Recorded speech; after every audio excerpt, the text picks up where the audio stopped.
Today's review is for a pale ale from a brewery that are more famous for their lagers. This is Donzoko's Cheers Pale. But 5% ABV pale ale, what's it going to be like? Well, keep watching to find out.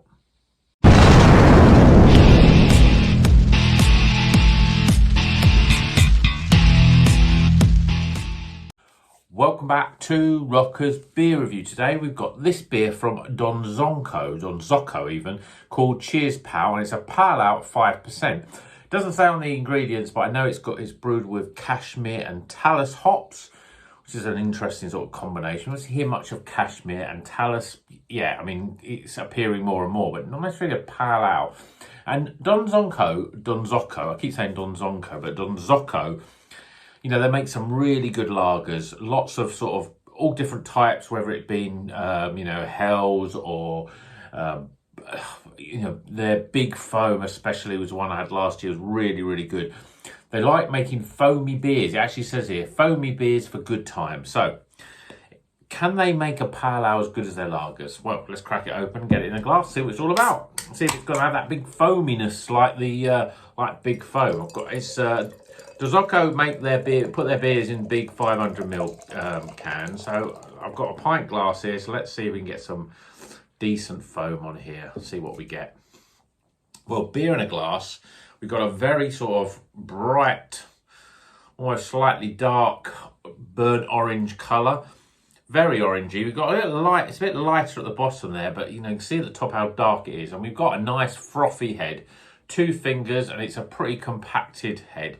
Looks pretty damn good in the glass, I'd say. Yeah, pretty good. Let's see what the aromas are like. Yeah, lots of sort of peach, orange, passion fruit, other citrus fruits. I'm not getting that unique sort of talus, that sort of rose petal sort of aroma with this.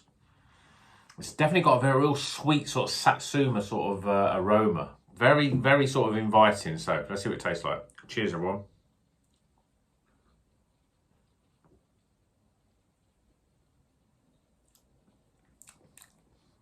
Really smooth. Really smooth. Almost like got creaminess to it, which is not something you really expect of a pale ale. Carbonation is just spot on, really is. Flavour wise, yeah, it's got a real, I think it's that cashmere. I haven't really got my head around cashmere yet, but it really gives a real sort of sweetness and almost a sweetness to a point where a little bit of coconut in there, but it's got a lot of sort of orange and passion fruit flavours.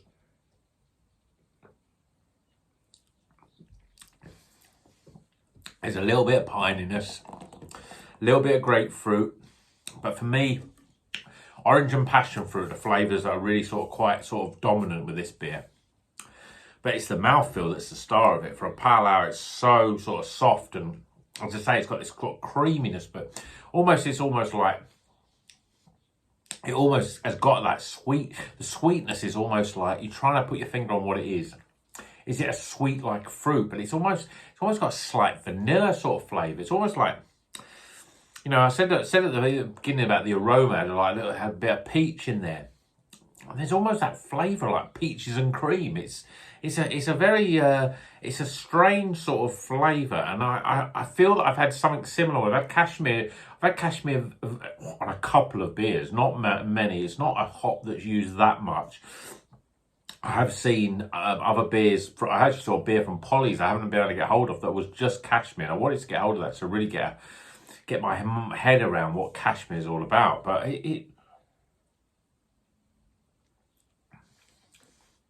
orange and passion fruit and peach. And then you get a sort of little bit of pininess, a little bit of earthiness, a little bit of sort of lemon and grapefruit on the back end there.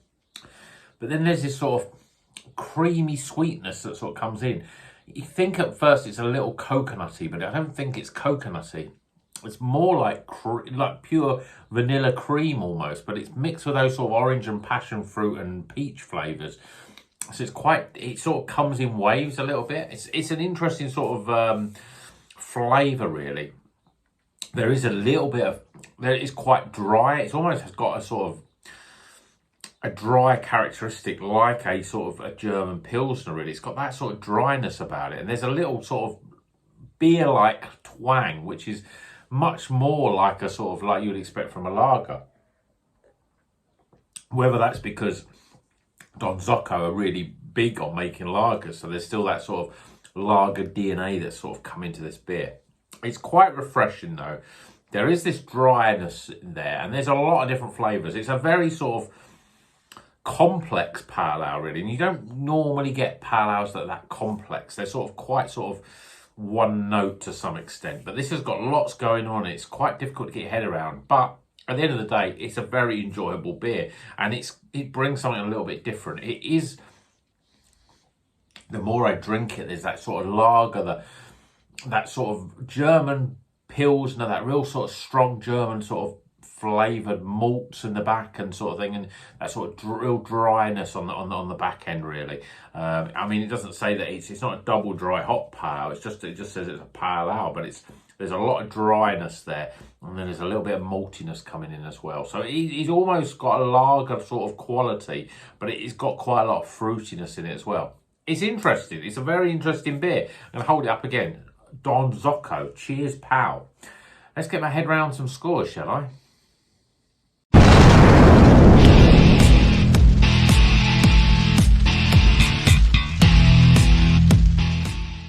Okay, the scores are in for Cheers, Pal by Donzoko. Foamy beers. And this is a pale ale at 5%, and it has got cashmere and talus in it. Doesn't say on the can, but I know it's got cashmere and talus in it. We'll start with the aroma. Well, when I first smelled it, I thought, yeah, it's got a lot of peach and orange and passion fruit. Smells pretty good. But now when I'm smelling it, it smells very much like a sort of, it's much more sort of like a German Pilsner really, you know, and I started to get that more in the flavour, but it's almost as if that sort of original sort of fruitiness has sort of somehow disappeared in the air somehow, but it doesn't smell as inviting now as it did when I first opened it. Yeah, for me, it's got a very sort of malty, lagery, sort of almost bready sort of aroma. So I'm knocking it back a few to 12 for aroma. Appearance though, well, I think for a pale ale, it looks pretty good. I mean, it's a lovely colour. It's not as biggy foam as it says. I've tried to liven it up by giving it a little bit of swirl round. There's a little sliver of head there, but it's very much like a pale ale in terms of its sort of what it looks like in terms of its body. So I'm giving it a solid 8 out of 10 for appearance. Flavour wise, I'm going to go in again because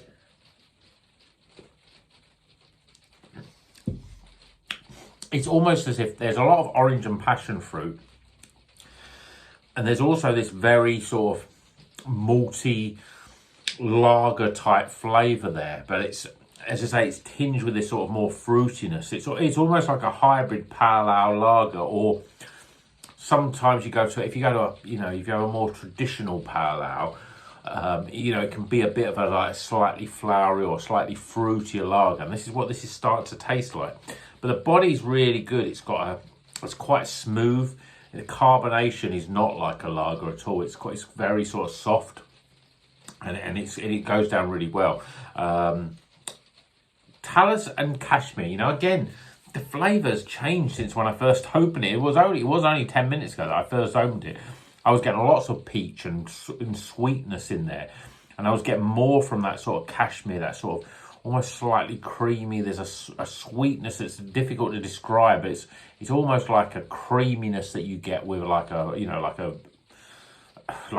cream basically, that you mix with a fruit, gives that sort of peaches and cream, or that sort of oranges and cream sort of flavour. But that sort of, it's gone a little bit now. I think that the malt profile is much bigger in terms of what it was when I first opened it. There's much more of that sort of dry, malty, very sort of lager type of flavour. So I'm a little bit in two minds. I think I enjoyed it when I first opened it and had a few sips, but now I've got it drank more of it. It's developing into a different beast really. I'm going to do 33 for flavour. Again, good mouthfeel. Refreshing, but there's a lot of sort of earthy dryness, a very sort of lagery sort of Aftertaste, I think I would call it really, but it's still pretty good at 33.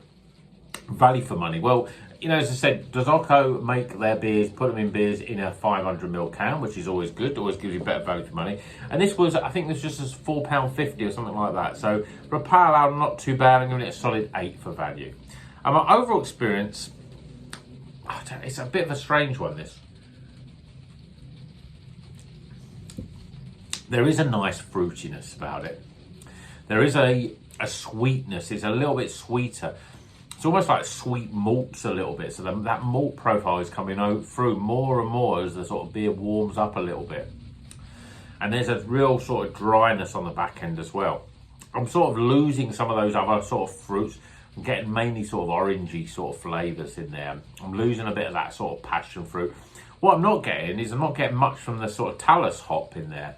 It's very, very difficult to really pick out that, and it usually is quite sort of unique flavour, but I'm not picking it up like you would get when you get it with an IPA. As I said, this beer is very much, you know, if I drank this and I sort of said, oh yeah, it's very sort of, it's got much more of a lagery profile, which you'd expect it from a Donzoko that make predominantly lagers, so maybe that's sort of seeping into this a little bit more. I'm giving it 13 for overall. I think when I first opened it and had a few sips, whether it was just because it was my first beer of the day sort of thing, I just really thought it was really nice and had lots of a really good solid pale ale. But now it's sort of developing into something quite different. 13, I think, is fair for overall experience. It's not a bad beer. It just doesn't really know what it wants to be exactly. So tighten the scores up, we get 74. That's still a recommended beer. And as I said, Donzoko make great beers. I'm going to try and get hold of some more there because they do lots of different lagers, and they're a little bit, you know, lagers are a little bit cheaper. Certainly their Big Foam was really good. So if you've seen that, I'm sure they still brew that. I think that's their sort of trademark beer. That is a very good lager, Big Foam. But they do lots of other lagers as well, which I'm going to try and get hold of. As we get into the summer, I'm going to try and do a few more lagers. I don't drink much lager, and certainly don't review many on the channel. So it'd be good to have a few sort of different lagers, see what we get from them. 74 out of 100 though, pretty good. So I hope you enjoyed this review. Let me know if you've had any other Donzoko that I should be trying. Have you had this one, for example? I know another beer reviewer recently reviewed it, and that made me think, oh yeah, that sounds. He gave it a good review, and I thought, yeah, I'm looking forward to that now. So you know, but I'm a little bit disappointed. It was not quite as good as I thought it was going to be, I think. But that's it for today. Hope you enjoyed it, and until the next one, you know what you're going to do. Keep on rocking.